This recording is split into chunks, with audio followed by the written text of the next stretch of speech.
I'm just going to jump right in. We're a little behind, so welcome. Thank you for coming. My name's Alan Ridlehoover. My pronouns are he, him, and I use, I'm a senior engineering manager at Cisco Meraki.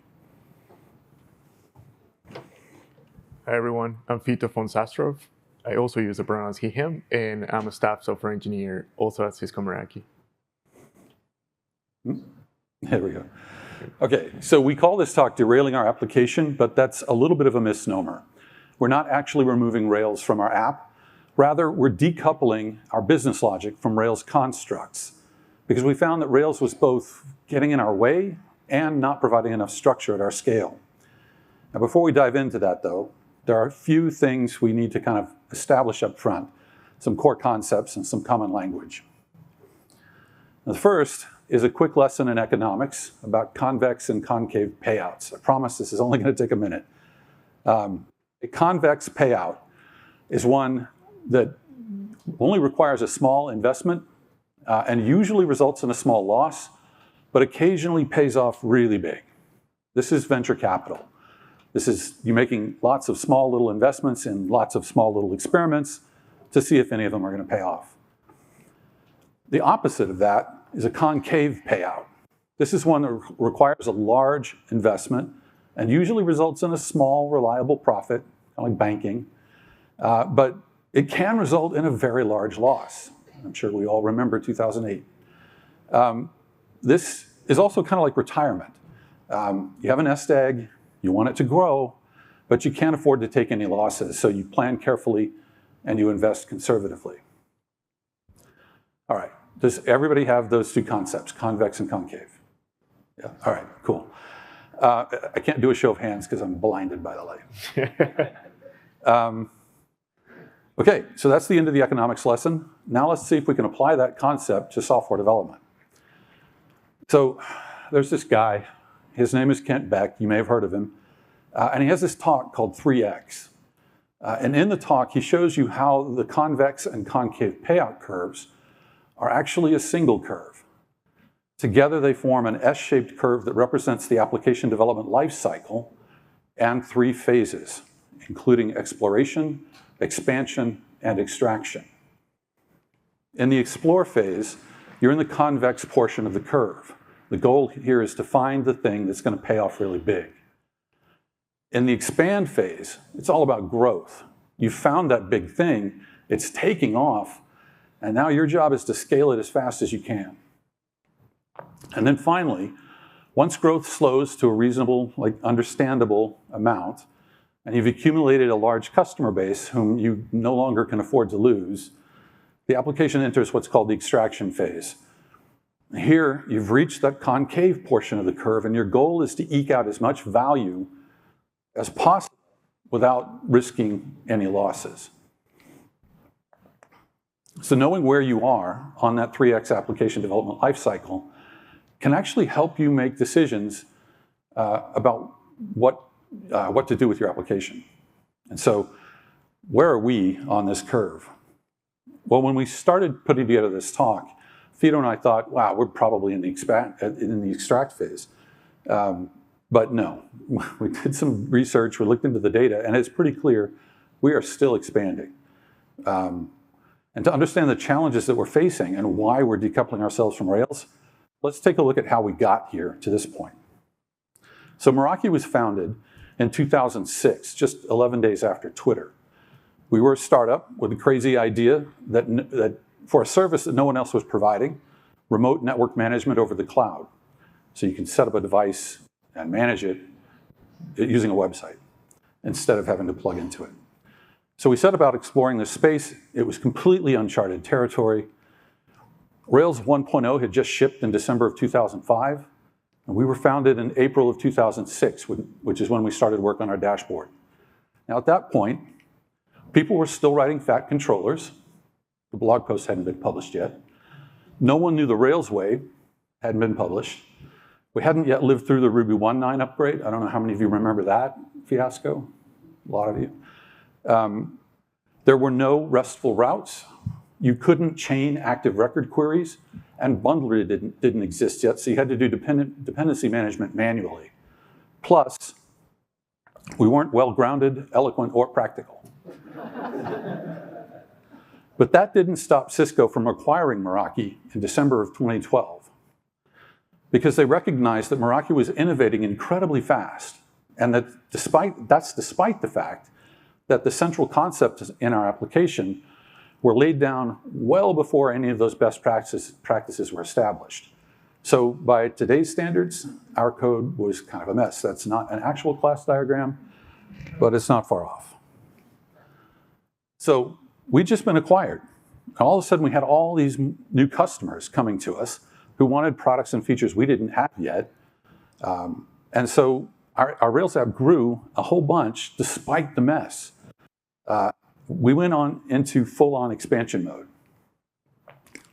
At the end of 2012, when we were acquired, there were 38 active contributors to the code base, and we had about 250,000 lines of Ruby. 3 years later, at the beginning of 2016, there were twice as many contributors and over 500,000 lines of Ruby code. Then 3 years later, which is about the time Fito and I joined in 2019, the engineering team had doubled again, and there were nearly 1 million lines of Ruby code. 3 years after that, there were 250 monthly contributors and over 1.7 million lines of Ruby code. And then Cisco decided in 2022 that all of Cisco's most powerful devices, called our Catalyst series, these are the $100,000 switches that telcos buy, all of those devices would be manageable via the Meraki dashboard, which meant we needed to add several hundred new products to our website. So in the 3 years since then, monthly active contributors have doubled again, we're over 600 at this point. And our code base is now 4.2 million lines of Ruby in just that short time. So during the explore phase, we built the central concepts of our application without the benefits of modern Rails best practices. By today's standards, the code was pretty messy. But at only 250,000 lines of code, it was probably pretty manageable for those 40 people. Early in the expansion phase, we saw significant growth in both our code base and our team due to the constant barrage of new feature requests. The growth in the code base led to some astonishingly large models and controllers. That caused complexity to increase, making the code harder to understand, harder to change, and harder to test. And without adequate test coverage, we were unable to move as quickly and as confidently as we desired. Furthermore, because the models and controllers were shared across the organization, no one individual or team could act to improve the code without gaining consensus across the organization or imposing their solution on everyone else.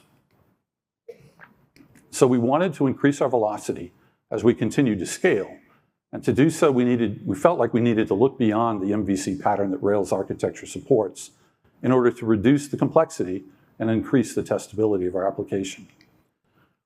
We also felt like Rails wasn't giving us enough guidance about how to structure our application to support a team at our scale. We needed to change our approach in order to address these issues. Fito, would you like to explain how?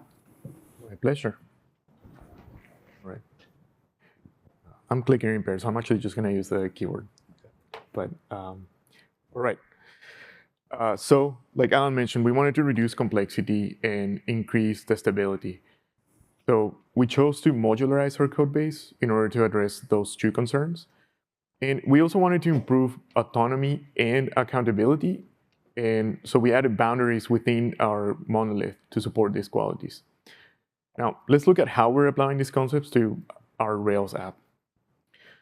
Okay, the first thing we did was we wanted to teach people how to remove the business logic from our controllers. Now, this is modularization. You're taking big things and you're breaking them into smaller things. So we broke our large controller actions into much smaller objects. Now, we started there for a couple of reasons. First, our business logic is the most valuable code we have. It's really what differentiates us from our competitors. And it's also where developers are spending most of their time adding features and fixing bugs. So that's where we get the most or the biggest return on investment from having high test coverage. And second, controllers can be really difficult to test.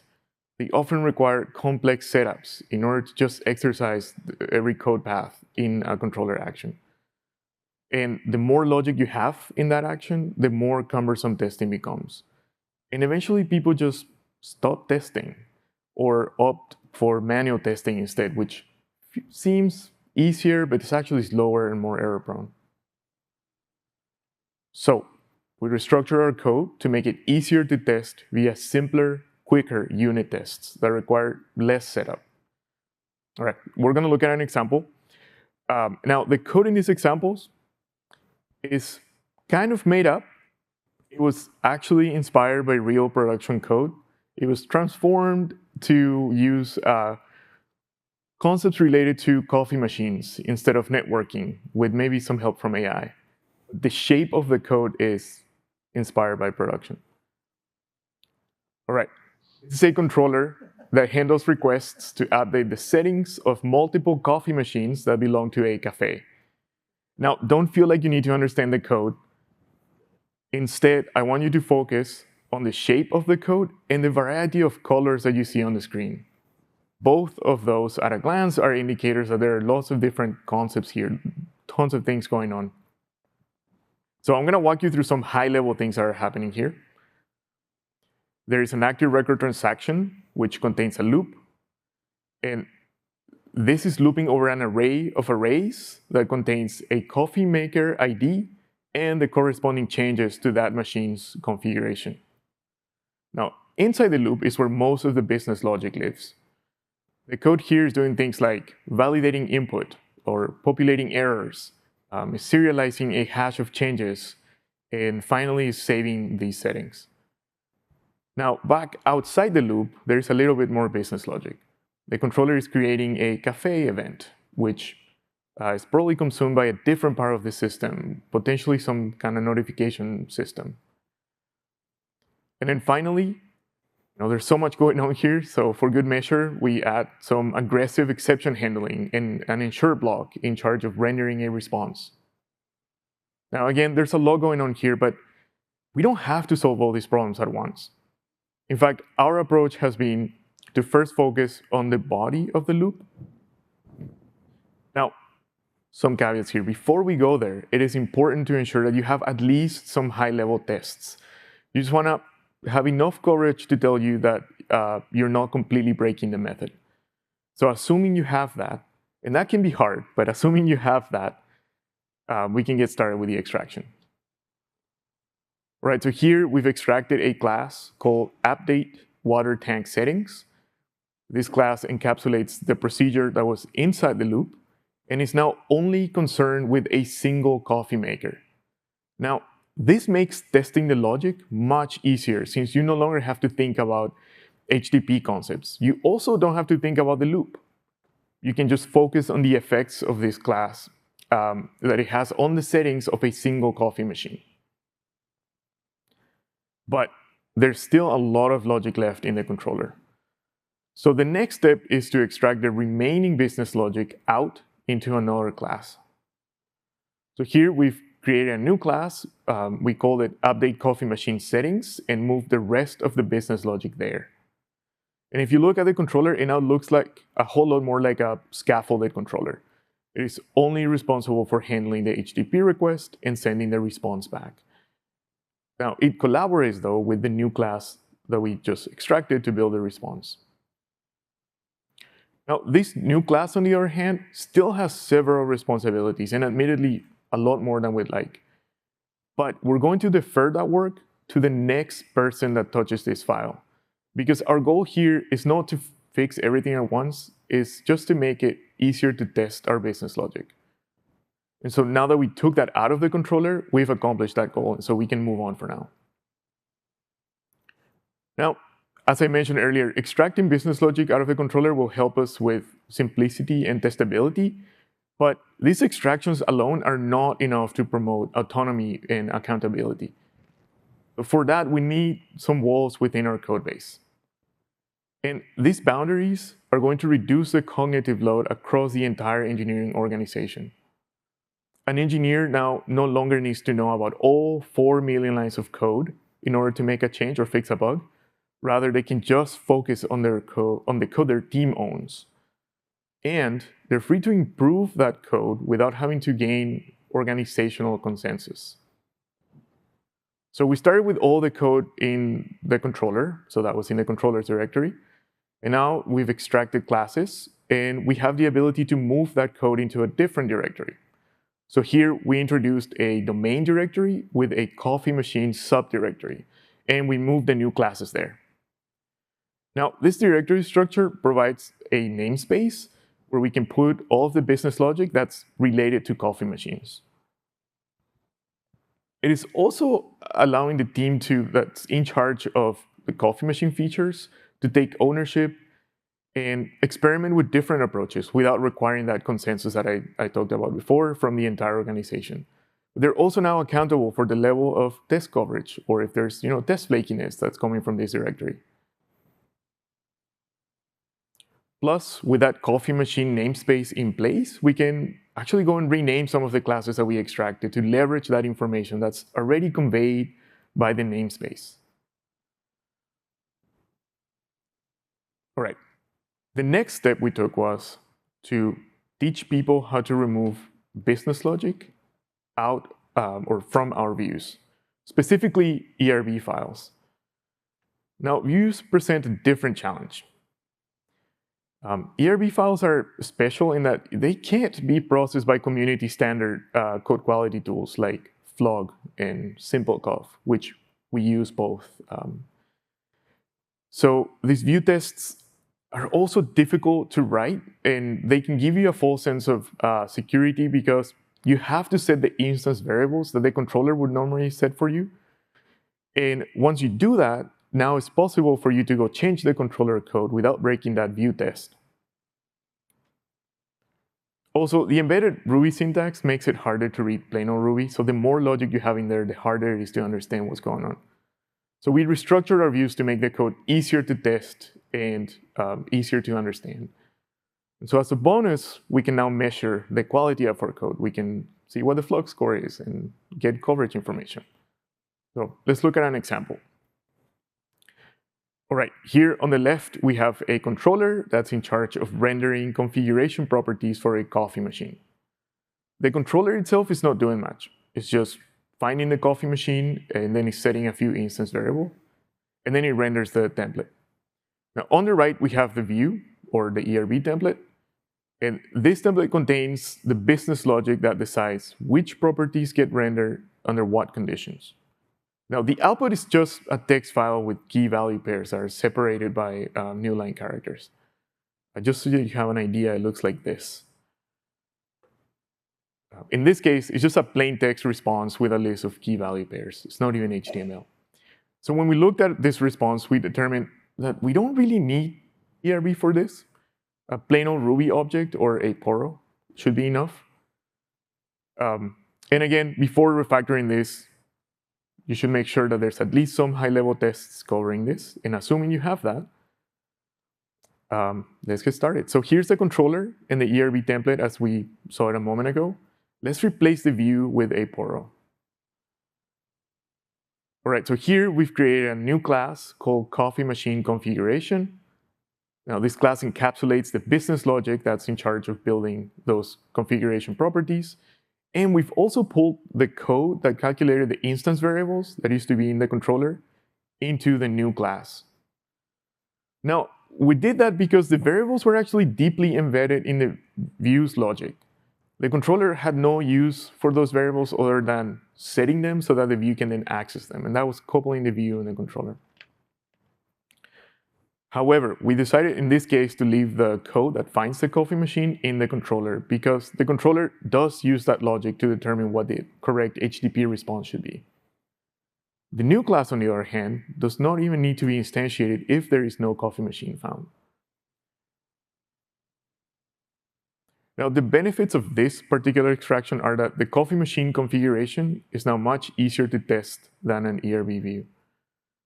We can get coverage and complexity information for the new class.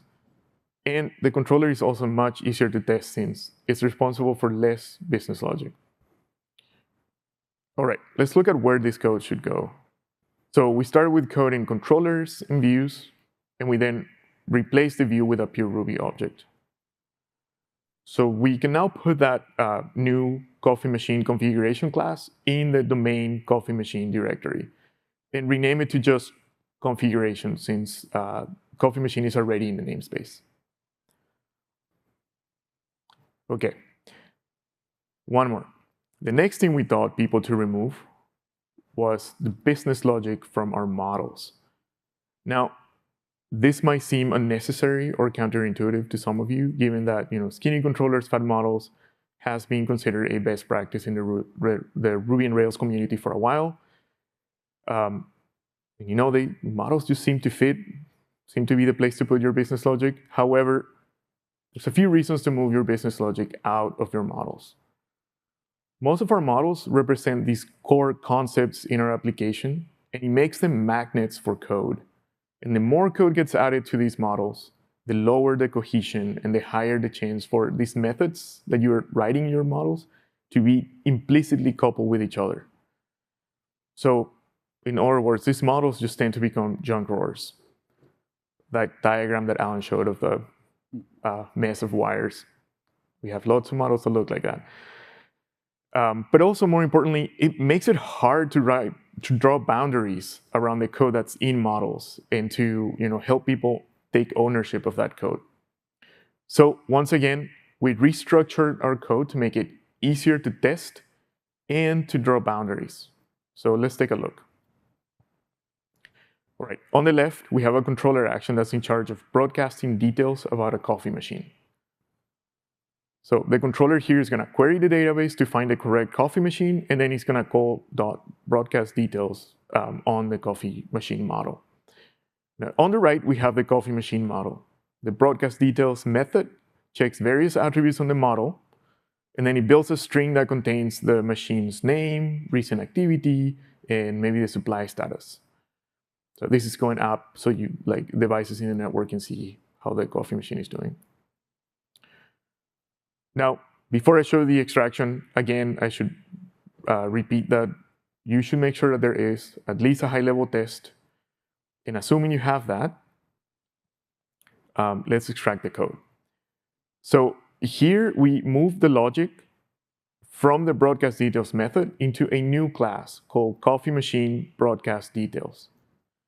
The class receives a coffee machine object and performs the same logic to build a string that contains the machine's name, recent activity, and supply status.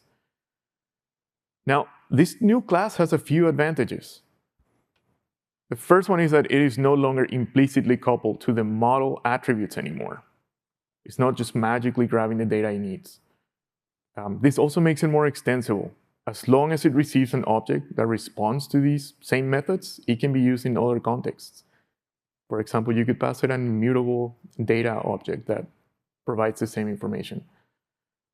Second, it's easier to test it, since the coffee machine object that you're passing in your initializer can be more easily stopped in your tests.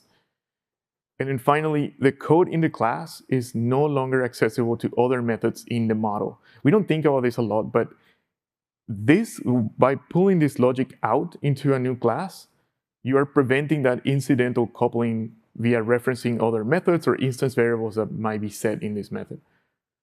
So we have those benefits, but also one thing we wanted to be able to do is to move it inside a boundary. We can do that now. So we start with code in a controller and a model. We then extracted a class out of the model, and we can put that new coffee machine broadcast details class in the domain coffee machine directory and maybe just call it broadcast details. All right, that was a brief look at some examples of how we've extracted our code out of these Rails concepts and started to build out these domain spaces. But to summarize the approach, we are putting business logic in plain old Ruby objects. And we're moving these objects into these namespaces so that we can create boundaries around the domain concepts. Now, if we bring all of this together, all the classes we've extracted, the directory structure is going to look like this. Now, You may have noticed that these classes are not organized by pattern or framework concept.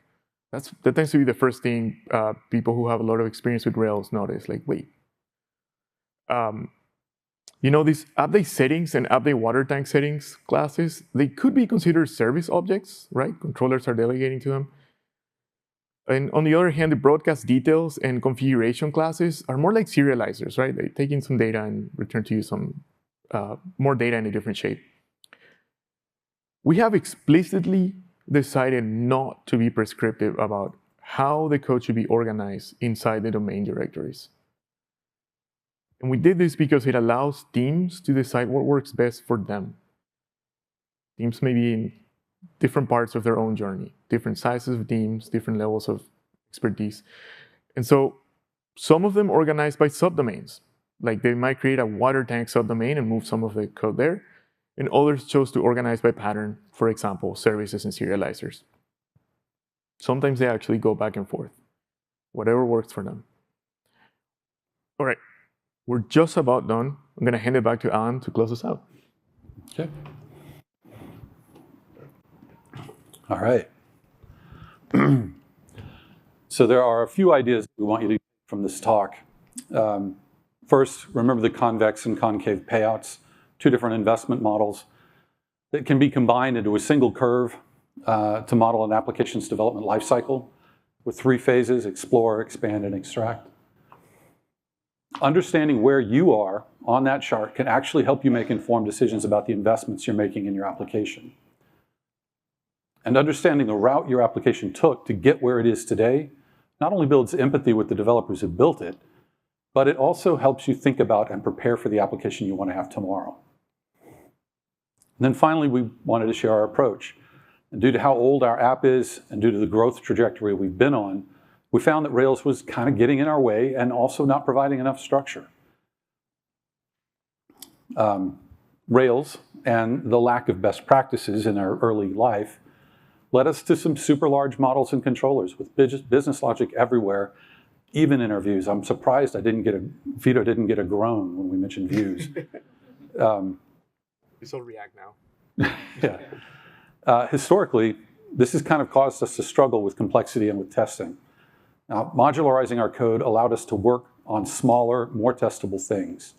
And adding domain boundaries has allowed us to kind of pull apart, well, the modularization has allowed us to pull apart these central concepts and then put them into areas that are bounded so that each team has their own boundary, their own domain. And when we've added those boundaries between domains, it's given the teams autonomy to make improvements to their own code, as well as accountability for that code. Now, a couple of things that we've seen that have turned out to be really great. First, we're seeing a massive increase in test coverage. Now, the average coverage for all of our modularized code, the stuff in those domain folders, is over 97%. The rest of the code base as a whole is about 78%, which is close to that magic management number of 80, but like which 20% do you not want me to test? So 20% is, it's not a panacea, but it's gonna be a big difference from 97 to 78. We're also seeing corresponding decreases in complexity. The average method complexity in our modularized code is 30% lower than the code base as a whole.